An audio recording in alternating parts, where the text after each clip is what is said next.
Hello, let's talk about something rather important: video games. Specifically, a series that has been around for what feels like an eternity. It's called Need for Speed. Now, you might think of it as just another car game, but it's so much more than that. Its story begins all the way back in 1994, a time when computers were beige boxes and the internet made funny noises. The first game, simply titled The Need for Speed, wasn't just about racing. It was a collaboration with a car magazine, Road and Track. This meant it had a certain authenticity. It felt grounded, like you were actually driving these magnificent machines on real open roads, not just some boring old racetrack. This first game set a rather brilliant precedent. It wasn't about squeezing onto a grid with 20 other identical cars and doing endless laps of Silverstone. No, this was about the pure, unadulterated joy of driving. You could choose from a small but very exotic collection of cars. Things like the Lamborghini Diablo and the Ferrari 512 TR, proper poster cars. You would then take them for a spin on these lovely point-to-point tracks, with traffic and, most excitingly, the police. Yes, the boys in blue were there from the very beginning, ready to chase you down if you got a bit too enthusiastic with the accelerator pedal. It was a simple formula, but a jolly effective one. What made it truly special, I think, was the feeling of freedom. Most racing games of that era were quite restrictive. They kept you on a tight leash, on a designated circuit. But the Need for Speed gave you these wonderful stretches of road that wound through coastal areas, alpine passes, and cityscapes. It felt like a proper road trip, albeit one conducted at highly illegal speeds. The game even included detailed video showcases for each car, with a narrator telling you all the nerdy facts and figures. It was a love letter to the automobile, a digital celebration of engineering and speed that appealed to the petrol head in all of us. And so, the foundation was laid. This wasn't just a game, it was an experience. It captured the essence of what makes driving exciting: the power, the risk, and the scenery. It understood that sometimes you don't want to worry about tire degradation or pit stop strategies. Sometimes you just want to get into a ridiculously fast car and see how quickly you can get from one place to another, hopefully without being nabbed by the constabulary. This simple, elegant idea was the seed from which a massive, sprawling franchise would grow, one that would define arcade racing for a generation. It was a proper start, a very good one indeed. After its rather promising debut, the Need for Speed series didn't just trundle along, it hit the afterburners. The late 1990s and early 2000s were, without a doubt, its golden age. This was the period when the franchise truly found its feet and became a household name. A key moment was Need for Speed 3: Hot Pursuit in 1998. As the name suggests, this game doubled down on the police chases. It wasn't just about outrunning them anymore. For the first time, you could actually play as the police. You could drive a ridiculously powerful police-liveried Lamborghini and hunt down the speeders. It was a simple twist, but utterly genius. It added a whole new dimension to the game. Then came the Underground era, and, oh my, did things change. In 2003, Need for Speed Underground was released, and it completely shifted the focus.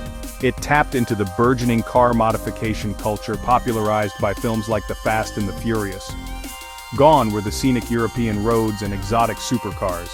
In their place, we got gritty, neon-lit city streets at night and a garage full of customizable Japanese tuners like the Nissan Skyline and Toyota Supra.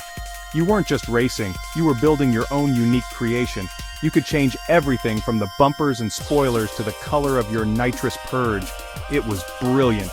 Following the massive success of Underground, the series delivered what many consider to be its magnum opus Need for Speed, Most Wanted, in 2005. This game was the perfect cocktail. It took the brilliant car customization from Underground, brought back the high-stakes police chases from Hot Pursuit, and set it all in a bright, sprawling open world you could explore during the day. It had a story, cheesy as it was, with a blacklist of 15 rival racers you had to defeat. The police chases were more intense than ever, escalating through different heat levels with faster cars, roadblocks, and even helicopters. It was the complete package. This period was defined by constant clever innovation. Each game felt fresh and exciting. Hot Pursuit 2 had perfected the classic formula, Underground had reinvented it, and Most Wanted had refined it into something truly special. The games were selling millions of copies, and for good reason. They were accessible enough for anyone to pick up and play, but they had enough depth in their customization and gameplay to keep you hooked for hours on end. This was Need for Speed at the peak of its powers, a true titan of the gaming world, delivering one fantastic hit after another. It was, to put it mildly, a very good time to be a fan. So, what was the secret ingredient? What was the magic formula that made millions of people fall in love with these games? Well, first and foremost, it was the cars. The series always had a fantastic selection of vehicles. It wasn't just a list of statistics on a screen. These were cars you dreamt of owning. From legendary supercars like the McLaren F1 in the early days, to the endlessly tunable Honda Civics of the underground era, the games gave you the keys to a brilliant digital garage. You could not only drive them, but, in the later games, you could make them your own. This connection to the cars was absolutely central to the appeal. Another crucial element was the perfect balance between realism and fun. Need for Speed was never a hardcore racing simulator. You didn't need to worry about the finer points of apexes or tire wear. It was what we call an arcade racer. The handling was forgiving, the sense of speed was exhilarating, and drifting around a corner at 150 miles per hour was not only possible but encouraged. Yet, it wasn't completely silly. The cars looked and sounded right, and the world felt believable. This accessibility meant that anyone from a seasoned petrolhead to a complete novice could grab a controller and have an absolutely splendid time. Then there were the police chases. This, for many, was the defining feature. The thrill of a high-speed pursuit is something primal.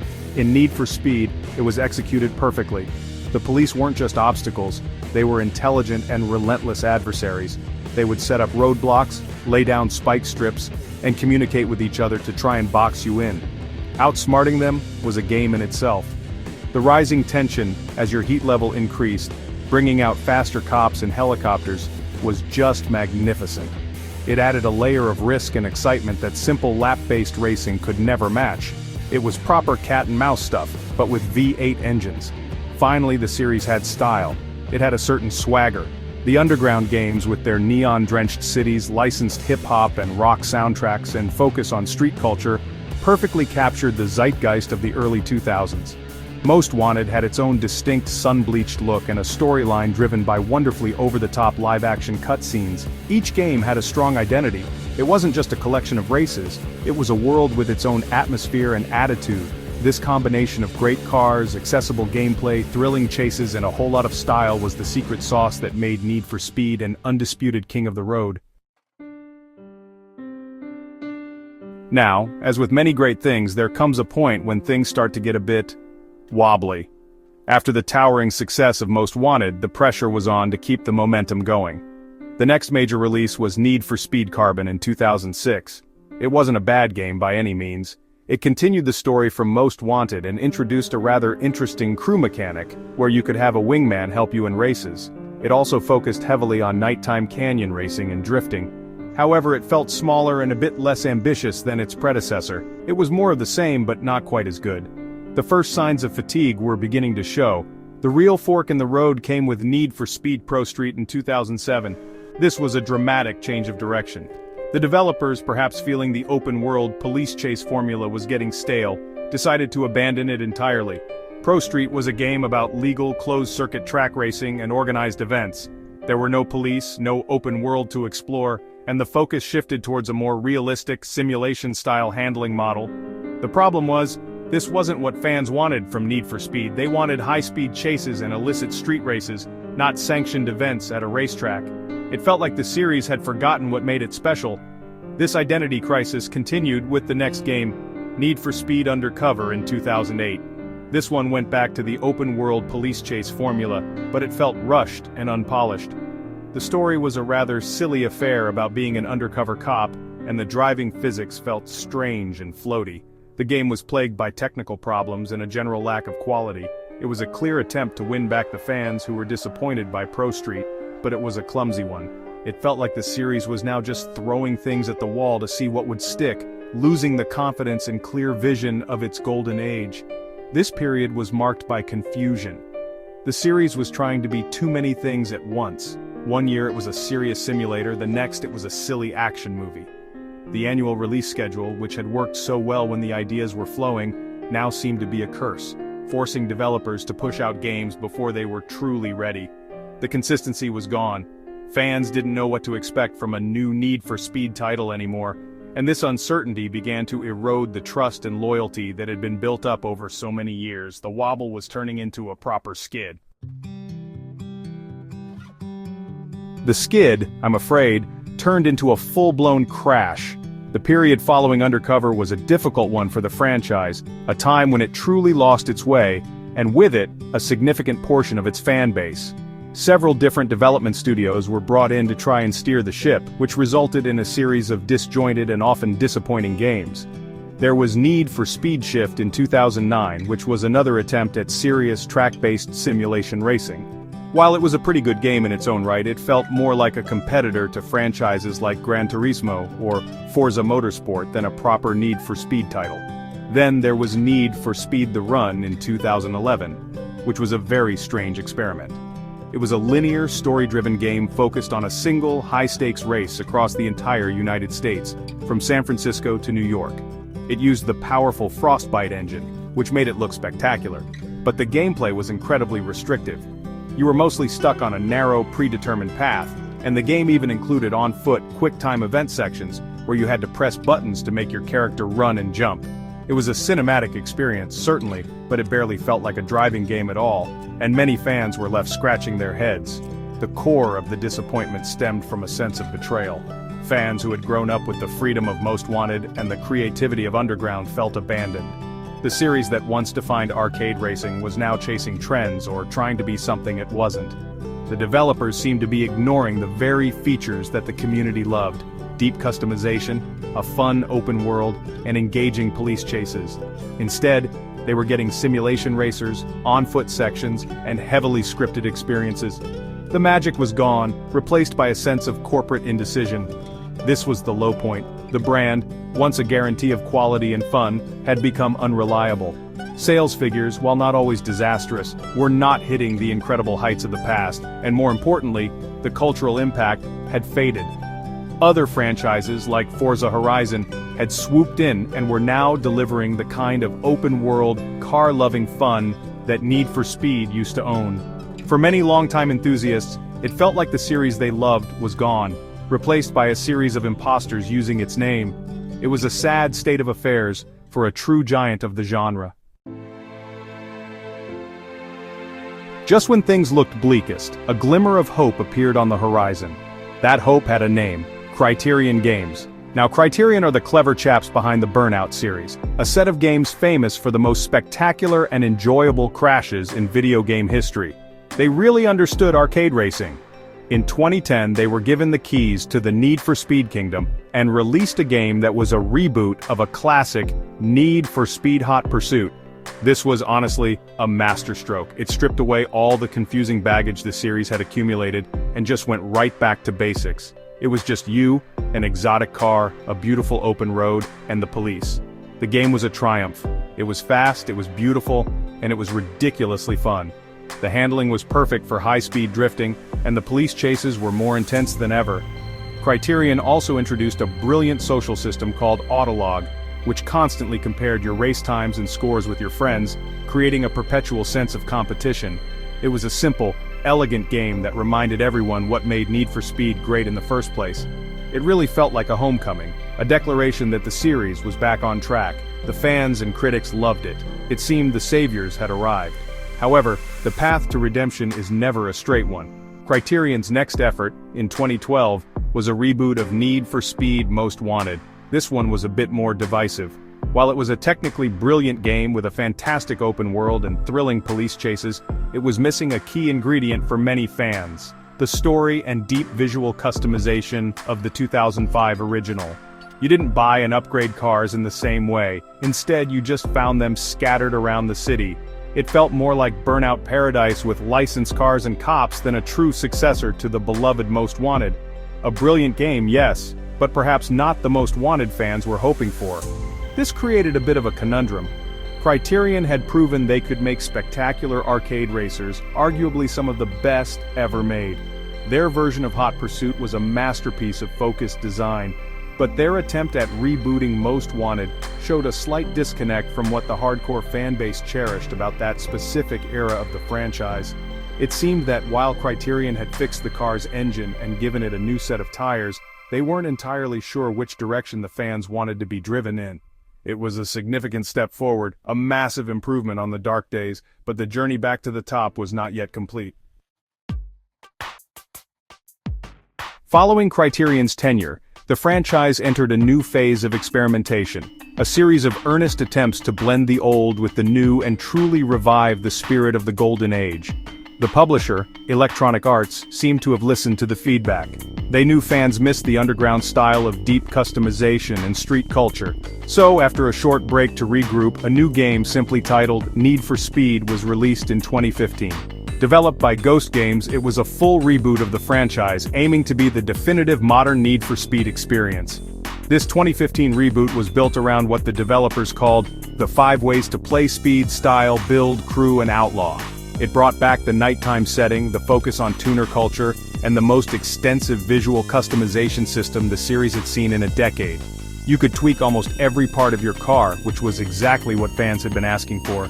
However, the game had some peculiar flaws. It required a constant internet connection to play, even in single-player mode, which annoyed many.